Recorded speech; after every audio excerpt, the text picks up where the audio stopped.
DAV के book class 7 chapter number 7 a stormy adventure by Neeta berry.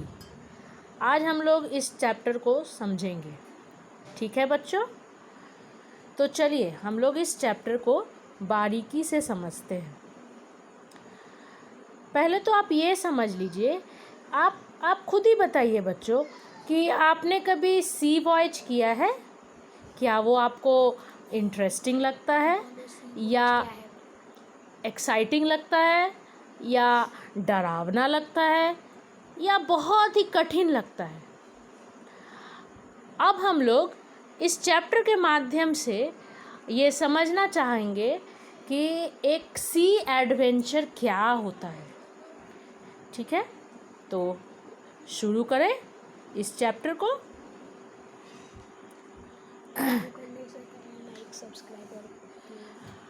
अगर आपको ये चैप्टर मेरे द्वारा समझने में अच्छा लगे तो आप इस चैनल को सब्सक्राइब करें, लाइक बटन दबाना ना भूलें।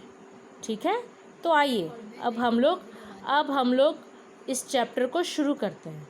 ये चैप्टर दो बच्चों विशाल और रोहिणी के एडवेंचर जर्नी के बारे में डिस्क्राइब करता है, जो कि फिलीपींस की ओर जा रहे थे। The MV Trishna gave a gentle lurch. "Not seasick again," exclaimed Vishal, looking at his younger sister Rohini in deep disgust as she groaned and helped her stomach. "Can't imagine why you came along at all. You surely didn't think it would be smooth sailing all the time." MV तृष्णा इस ship का नाम रखा गया था। इसमें एक side से रोलिंग हो रही थी, जिस तरह से अचानक से स्टॉर्म आने से किस तरह से एक भूकंप जैसा आने लगता है, वैसी एक रोल हो रही थी। विशाल एक बच्चा था जिसने ये अपनी बहन की ओर, जो कि रोहिणी, जिसका नाम रोहिणी था, उसे देखकर कहा, ओह फिर से सीसिक, फिर से डरावना चीज़। रोहिणी बहुत ही डिस्गस्ट, मतलब अजीब सा उसका फीलिंग था, और वो अपने पेट को पकड़ के, क्योंकि वो डरती थी, हर चीज़ से डरती थी। आप बच्चों कभी डरते हैं, मान लीजिए आप वो मेला में जाते हैं और वो बड़े बड़े रोलर कोस्टर्स में घूमते हैं, तो आपके पेट में भी दर्द होता है ना, वो डरावना वाला दर्द उसके पेट में भी हो रहा था। और उसे समझ में नहीं आ रहा था कि आखिर ये स्मूथ सेलिंग क्यों नहीं होती है, हमेशा क्यों हर समय एडवेंचर ही एडवेंचर लगा रहता है। Rohini only made an articulate sound and disappeared under bed clothes. Rohini बहुत ही डरती थी इस चीज़ों से, और इसीलिए वो अजीब सा एक, मतलब उसका एक्सप्रेशन उतना क्लियर नहीं था। इन आर्टिकुलेट, नॉट एक्सप्रेस्ड क्लियरली, उसका एक्सप्रेशन क्लियर नहीं था, और वो किसी अपने बेड के क्लोथ्स यानी किसी बेडशीट के अंदर अपने आप को घुसा ली, डिसअपियर हो गई। विशाल shook his head in expiration and turned to look at the calendar. Vishal annoyance में, विशाल बिल्कुल अजीब से हालत में, वो उसको समझ में नहीं आ रहा था कि क्या होने वाला है। वो कैलेंडर की ओर देख रहा था। 2 days more to go before they touched land. 2 दिन अभी और भी बाकी थे। वो लोग को शिप जर्नी, वो शिप के अंदर थे, और 2 दिन अभी और बाकी था, ठीक है, लैंड को टच करने में, यानी लैंड में पहुंचने तक। I might as well see what papa is doing on the bridge. और उसे ये भी बहुत मन कर रहा था कि पापा ब्रिज में क्या कर रहे हैं, ये भी देखने का उसे बहुत मन कर रहा था। वो बिल्कुल भी बहुत ही इंथुसियास्टिक बच्चा था, उसे हर कुछ जानने का बहुत शौक था। The Trishna was on her way to Philippines. Trishna Philippines की ओर जा रही थी। तृष्णा यहाँ क्या है बच्चों? इस शिप का नाम है।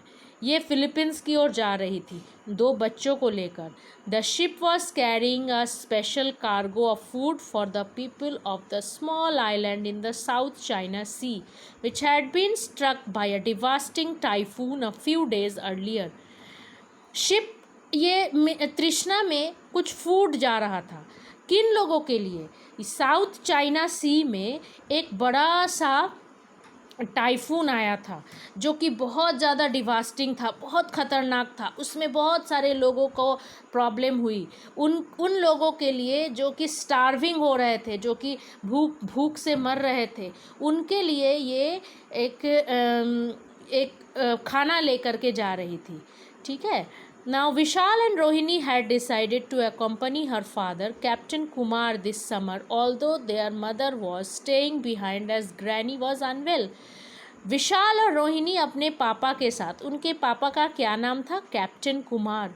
इस समर को वो अपने पापा के साथ घूमना चाहते थे, पर उनकी मम्मी नहीं गई, बिकॉज उनकी ग्रैनी की तबीयत ठीक नहीं थी, इसलिए उनकी मम्मी घर पे ही थी उनकी ग्रैनी के हेल्प के लिए। The children had enjoyed the sea passage with video movies and book on the board. ये चिल्ड्रन जो थे वो बहुत ही इंजॉय कर रहे थे। वो लोग वीडियो देख रहे थे, बुक्स पढ़ रहे थे, बहुत इंजॉय कर रहे थे वो लोग। But now the sea looked choppy and Rohini felt rather sea sick. लेकिन अब सी जो था वो अजीब सा अब चॉपी नज़र आ रहा था, मतलब कुछ भयंकर हो रहा था, और कुछ भयंकर होने से ही रोहिणी के पेट में दर्द शुरू हो जाता था। वो सी सिक थी, उसे सी में जाना पसंद नहीं था। Vishal climbed the ladder a little unsteadily. Vishal ladder में सीढ़ियों पर से अजीब से उतर रहा था। ठीक है, unsteadily as the ship gave an unexpected roll. कभी कभी क्या होता है कि जैसे ही वेव्स आते हैं तो शिप्स जो है वो टकरा करके घूमने लगते हैं, वैसे ही हो रहा था, और उस पर वो स्ट्रेट नहीं जा पा रहा था, तो विशाल भी लड़खड़ा गया। Getting your sea legs, laddie, grinned chief officer who was coming down. उस चीफ ऑफिसर ने उसे डांटा, अरे अपने पैर को संभाल के चलो। You are quite a seaman, really, with that rolling gait. Vishal tried to look modest. उन्होंने कहा कि अरे तुम तो बिल्कुल अच्छे हो, तुम तो बिल्कुल भी एक सी मैन हो, तुम ऐसे कैसे चल रहे हो, अपने आप को संभालो। विशाल वो इस तरह से दिखा रहा था कि उसे कुछ भी नहीं हुआ। Outside the stuffy accommodation, the sea air was fresh and wet.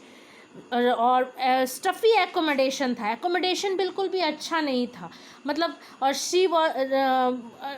मतलब रूम के अंदर किस तरह से घुटन होती है, तो वो रूम के अंदर के घुटन से बचने के लिए वो बाहर की ओर गया और उसे बहुत फ्रेश हवा मिली। शिप के बाहर की ओर उसे फ्रेश हवा मिली। विशाल टुक अ डीप ब्रेथ। विशाल ने एक बहुत लंबी सी सांस ली। There was a spray of water on the deck as he crossed his way gingerly towards his father in the wheel house. वहाँ पे कुछ पानी के छींटे गिरे हुए थे डेक में। डेक मतलब क्या होता है बच्चों? डेक मतलब शिप का जो जहाँ पे ऑफिस वगैरह होता है, जहाँ पे सब सामान रखी रहती है, उसे डेक कहते हैं। वहाँ पे वो गया और वहाँ पे उसके पापा थे वह व्हील हाउस में, वहाँ पे वो अपने पापा से मिलने गया। तो यहाँ तक आपको चैप्टर समझ में आई। उम्मीद है आपको ये अच्छा लगा होगा। अगर आपको अच्छा लगा है तो इसका पार्ट 2 देखना ना भूलें, और इस चैप्टर के बाकी के हिस्से को भी समझने की कोशिश करें। अगर आपको अच्छा लगा हो तो इसे लाइक करें, सब्सक्राइब करें और बेल बटन दबाना ना भूलें। ओके, थैंक यू बच्चों, फिर मिलते हैं अगले वीडियो में।